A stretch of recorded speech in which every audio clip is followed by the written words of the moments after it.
Refugees leave their home countries due to war, political persecution, and ethnic violence. According to the United Nations Refugee Agency, there are more than 22 million of them around the globe, and the wait can be decades before a new country takes them in. The United States has accepted 3 million refugees since 1980, more than any other country. But now it's reversing course, setting the lowest cap on refugees in almost 40 years. In tonight's Signature segment, produced in partnership with public radio station WNYC, correspondent Matt Katz reports on a love story, that of a married refugee couple separated by nearly 8,000 miles and by America's new refugee policies. This report is part of Chasing the Dream, our series on poverty and economic opportunity in America. Andre Twendelli's journey from Congo to the United States began in 2005. As a student, he joined an opposition political party that resisted the rule of President Joseph Kabila, who has ruled the Democratic Republic of Congo autocratically for the past 17 years. Andre says Kabila's troops arrested him and 7 classmates for leading an anti-government protest. For 3 days, they were detained and beaten, and eventually marched into a forest. Andre had become friendly with a guard who told him what was going to happen next. So he told me that what we are going to do is to kill you, but you will be in front of us. But I will do like I shoot you, but I will not shoot you. But when you hear only the shoot, you have also to fall down as others. So it's what I did that day. Andre watched as his 7 friends were executed in front of him, one by one. When it was his turn, Andre played dead. The guards left the bodies in a ditch and fled. I was crying. What happened?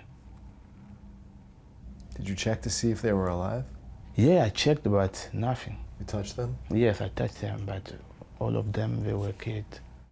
Andre escaped Congo and ended up 2 countries away in Malawi at the Dzaleka refugee camp, part of his 11-year saga as a refugee.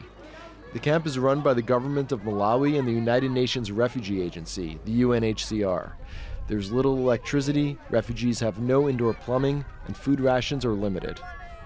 The numbers here have swelled in recent months to more than 33,000 people because resettlement to other countries has slowed to a trickle.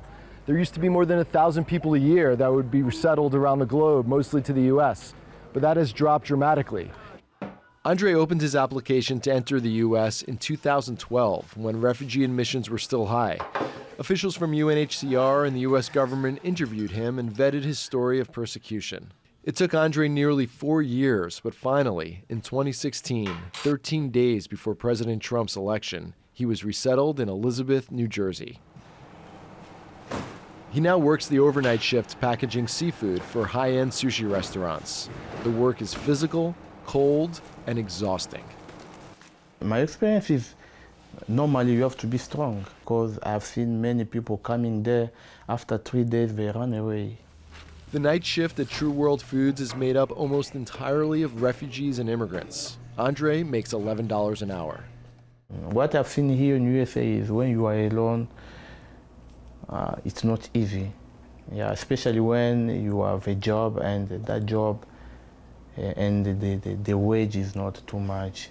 Yeah, you will feel like what you get, you spend it, and you have nothing at all. But Andre is grateful to be supporting himself. Back at the refugee camp where I visited this past fall, Andre wasn't allowed to work. Malawi forbids it. But there's a thriving underground economy in the camp, and Andre sold homemade charcoal to buy food to supplement the meager rations provided. The camp is where Andre learned English and where he earned a college equivalency degree with a near 4.0 GPA, taking classes in international studies and economics.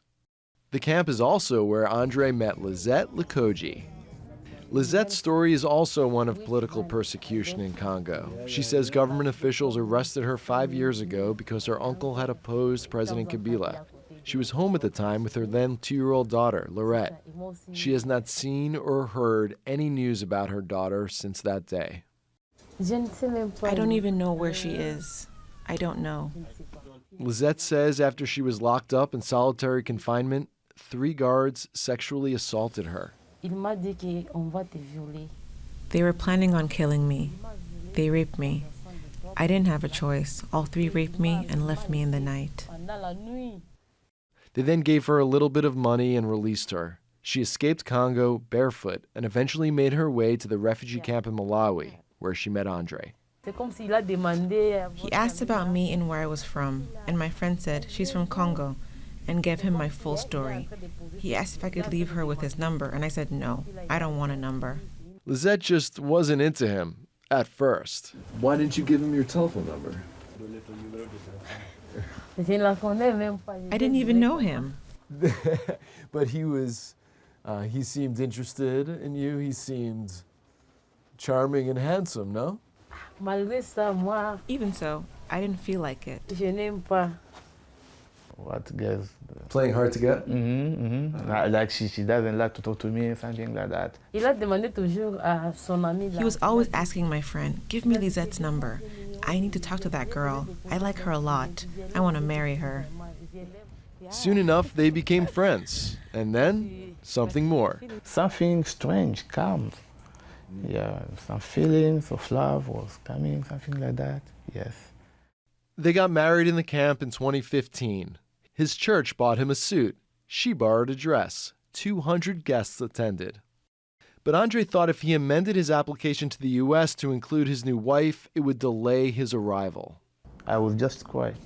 It was like a mix of feelings at that time. I want to go, and my wife is there, so I was confused. The newlyweds assumed that she could come quickly once he was settled in New Jersey. Well, he asked and he was told that there wasn't a way to do this, and that in 6 to 7 months it would be easy to get me there.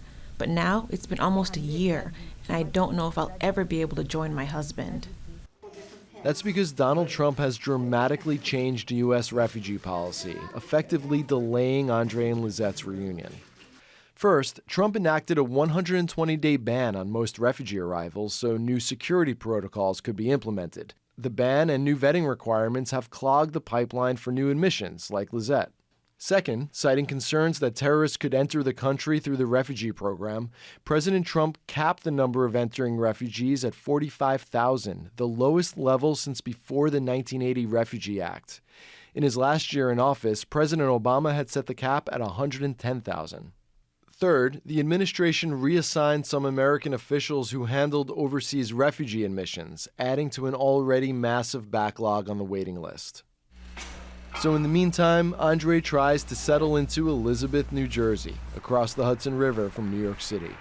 Andre's been living here in this neighborhood for more than a year now, wondering if and when his wife Lisette will ever be able to join him here in the United States. Elizabeth has been a portal for immigrants for centuries. It's where Jared Kushner's grandparents sought refuge after the Holocaust, where Cubans immigrated in the 70s and 80s, and more recently, where the Congolese refugee community in New Jersey is centered. Andre lives in a one-bedroom apartment with 2 other Congolese refugees. He gets together with others at occasional gatherings for prayers, singing, and food from home, like at this Congolese Independence Day party last summer. Congolese are eating this in our country. Elizabeth has become the de facto capital for refugees in New Jersey, in part because the International Rescue Committee has its state office here. The nonprofit helps refugees like Andre adapt to their new lives from the minute they land in America.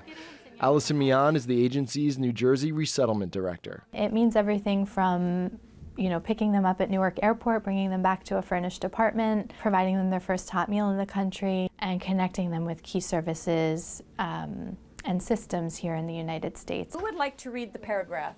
The agency runs English language classes and cultural orientation courses and helps refugees find jobs, sometimes accompanying them on job interviews. Is your task kind of helping turn these refugees into Americans?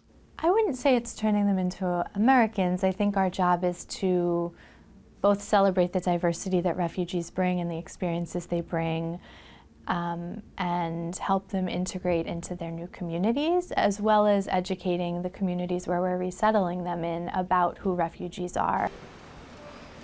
The IRC helped Andre find his job at the seafood distributor, Andre sends part of his $440 a week salary to Lizette, and he tries to save for their future, but mostly he just pays his bills.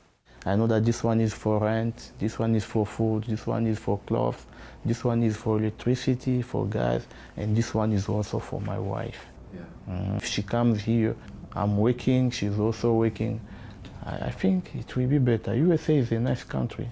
To get Lisette here through the refugee program. Andre is working with the IRC to try and get Lizette here amid the new restrictions on refugee admissions. I think there's still a lot of uncertainty and questions. A lot of people asking if they do have petitions like Andre does for reunifying with family, or their family have cases in the pipeline for resettlement in the U.S. Will they be able to come? When will they be able to come? And unfortunately, most of the time it's more questions than answers that we have. Hello, Lisette?